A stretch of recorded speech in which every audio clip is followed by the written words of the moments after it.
48 tim dan 12 grup. Piala Dunia 2026 bukan turnamen biasa. Untuk pertama kalinya dalam sejarah, FIFA memutuskan bahwa 32 tim itu terlalu sedikit dan menambahnya menjadi 48. Keputusan yang disambut hangat oleh 16 negara yang sebelumnya tidak pernah lolos. Format barunya begini, 48 tim dibagi ke dalam 12 grup, masing-masing berisi 4 tim. 2 tim teratas dari setiap grup langsung lolos ke babak berikutnya, ditambah 8 tim peringkat 3 terbaik dari seluruh grup. Total pertandingan naik dari 64 menjadi 104 laga. FIFA menyebutnya inklusif. Beberapa komentator menyebutnya panjang, tapi tidak ada yang menolak menonton. Babak 32 besar. Dengan 48 tim, FIFA perlu menambah satu babak baru yang belum pernah ada sebelumnya. Babak 32 besar. Dulu setelah fase grup langsung 16 besar. Sekarang ada satu babak ekstra di antaranya. Tim yang dulu cukup menang 7 kali untuk juara, sekarang harus menang 8 kali. Satu pertandingan tambahan yang terdengar kecil, sampai kamu yang harus memainkannya. Bagi tim besar yang terbiasa santai di fase grup, sekarang tidak ada lagi pertandingan yang benar-benar aman untuk diremehkan. Reset kartu kuning. Ini aturan yang paling disambut baik oleh para pemain, dan paling tidak menguntungkan bagi wasit yang suka mengeluarkan kartu. Di Piala Dunia sebelumnya, kartu kuning yang terkumpul bisa membuat pemain absen di babak penting. Sekarang FIFA memberlakukan sistem reset 2 kali, setelah fase grup dan setelah perempat final. Artinya pemain yang dapat kartu kuning di fase grup tidak perlu khawatir absen di babak 16 besar. Dan pemain yang dapat kartu di perempat final bisa tetap main di semifinal. FIFA menyebutnya lebih adil. Para pemain menyebutnya lebih masuk akal. Wasit yang suka kasih kartu mungkin sedikit kecewa. Kiper maksimal 8 detik. Selama bertahun-tahun, kiper punya kebiasaan yang sangat manusiawi. Memegang bola selama yang mereka mau sambil menunggu situasi yang tepat. Di Piala Dunia 2026, itu berakhir. Kiper hanya boleh memegang bola maksimal 8 detik.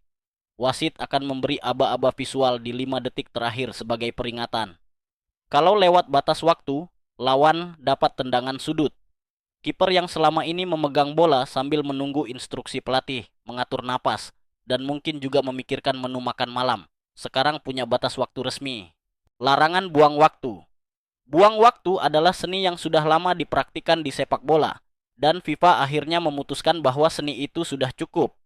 Aturan barunya ketat, pemain yang diganti punya 10 detik untuk meninggalkan lapangan. Throw in harus dilakukan dalam 5 detik, tendangan gawang juga 5 detik.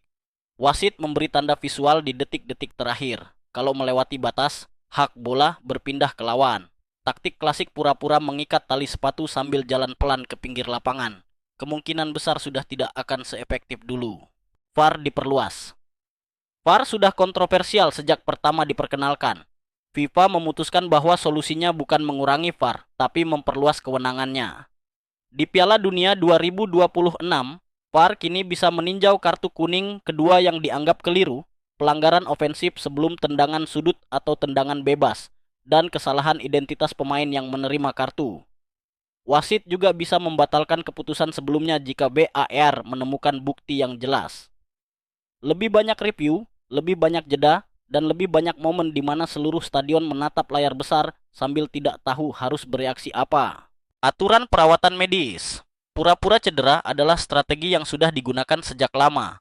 Rebah di lapangan, tunggu perawatan, buang 2-3 menit, lalu bangkit seolah tidak terjadi apa-apa. Teknik yang sangat efisien. Piala Dunia 2026 mempersulit hal itu.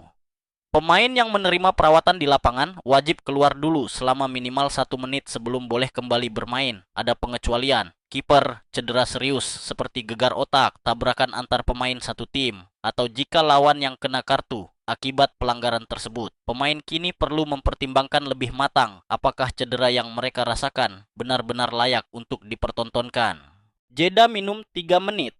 Ini aturan baru yang mungkin paling tidak terduga. FIFA memberlakukan jeda minum selama 3 menit di pertengahan setiap babak. Yang menarik, aturan ini bukan karena cuaca panas di negara tuan rumah. FIFA menyatakan ini adalah komitmen terhadap kesejahteraan pemain. terlepas dari kondisi cuaca apapun. Artinya bahkan di pertandingan yang berlangsung dalam cuaca sejuk pun, jeda ini tetap ada. Bagi penonton yang baru mau ke kamar mandi, ini adalah kesempatan terbaik yang pernah FIFA berikan. Larangan tutup mulut. Ini mungkin aturan yang paling tidak terduga dari seluruh daftar. Pemain yang menutup mulut saat berbicara kepada lawan dalam situasi konfrontasi bisa langsung diganjar kartu merah. Aturan ini lahir setelah beberapa insiden di mana pemain mengeluarkan kata-kata tidak pantas kepada lawan sambil menyembunyikan mulut dari kamera. FIFA memutuskan bahwa kalau mau bicara di lapangan, bicaralah dengan jelas. Aturan ini lahir karena beberapa pemain rupanya lebih kreatif dalam berkomunikasi daripada dalam bermain bola.